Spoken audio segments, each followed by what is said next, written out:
Hi guys. It is November. Can you believe it? And so we are continuing in this Unit 2, and this week we are talking all about Isaac and Rebekah and God fulfilling his promises to Abraham through the next generation. And so maybe you're like me and I didn't remember a lot of the details of this story, so I had to refresh my memory a little. And so Abraham was really adamant about Isaac finding a wife, obviously to fulfill his offspring that God had promised him, but also he was adamant about it being a woman from the true heritage and willing to come to the land that God had promised them. So the servant went out seeking this woman, and the gist of it is that he prayed and asked God for specific things, and God ended up answering those requests. So you're going to talk through that. Excuse me. So for first grade, your pre-service activities are you are going to have a ring toss. And actually, all ages are doing the ring toss at the beginning. So you'll either have something like this or a 2-liter bottle, something similar that a ring can get around. And then you'll have rings, and this is just more of a movement, fun game where the kids can play and toss the rings across. And so you can keep track of who gets how many rings on. Obviously, if you have first grade, you're going to want to split them up a little bit into a little bit smaller groups so that everyone can have a turn. And it's really just a fun game to get them moving a little bit. But then at the end, before we go to large group, the point is to tie this in. In our story today, we're going to hear about a woman who got some bracelets who that this reminds us of because it was part of the fulfillment of God's story. So that's the first activity. First graders also have an activity sheet that you can work on. Second and third graders will have one as well that you can work on anytime, whether it's at the beginning or the end. Everybody will be doing the Bible skills activities, answering some questions about like the actual things that happened in the story of Rebekah, and then the application questions. How do we know what God is planning for us? How do we follow through? How do we seek God's will?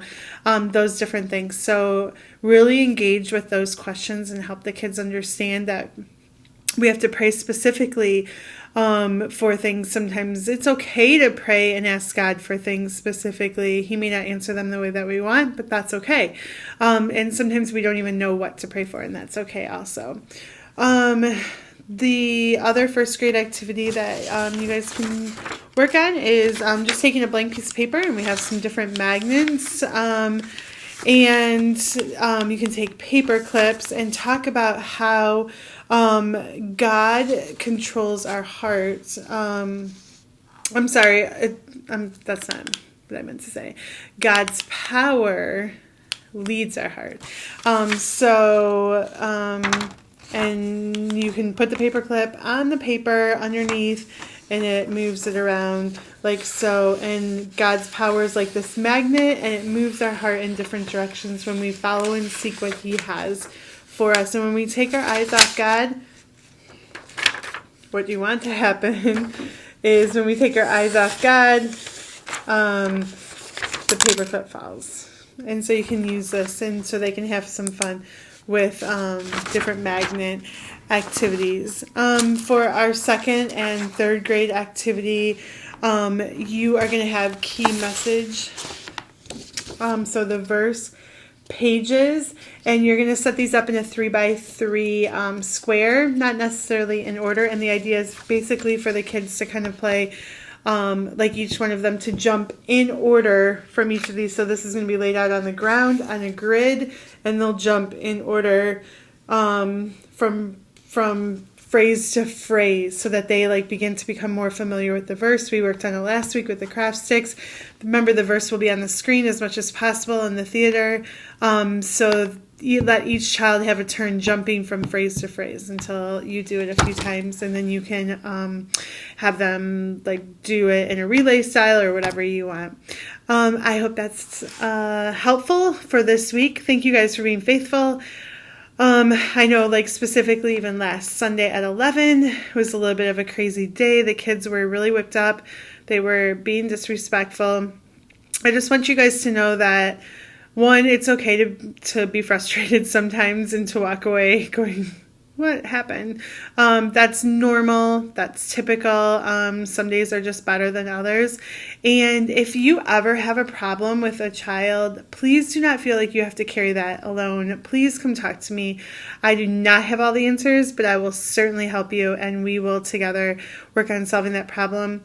We want to reach every kid where they're at. We want every child to feel safe, but sometimes that means that a certain child has to be removed from a situation because we don't want to sacrifice the entire group for the sake of one child. So we will do our best to help integrate that child, but we will also remove them if necessary. And I do feel like it's very important to talk to parents along the journey. The more that we can partner with parents, the better. And if a child is causing some challenges in your group, I want to communicate that to the parents along the way. So if something big happens, it's not shocking to them and they know that we've been on a journey.